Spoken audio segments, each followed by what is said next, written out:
All right, so here we have a patient who is shortly out of total hip replacement, and she's just started her therapy in the outpatient setting, and it's her second visit. And today we're going to ask her just a couple questions.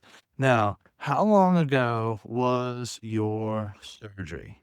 It was amazing. So A month ago. Okay, so 1 month ago. And how long did you wait before you got the surgery? From the time you knew you needed it to the time you actually got it? it was probably 8 months. Now, too long, too long is a great response. Now, what would you say your initial thoughts are now that you're a month after your surgery?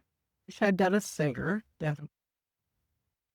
To be this far along, the walking was barely a last thing. After just a month, I couldn't even have it.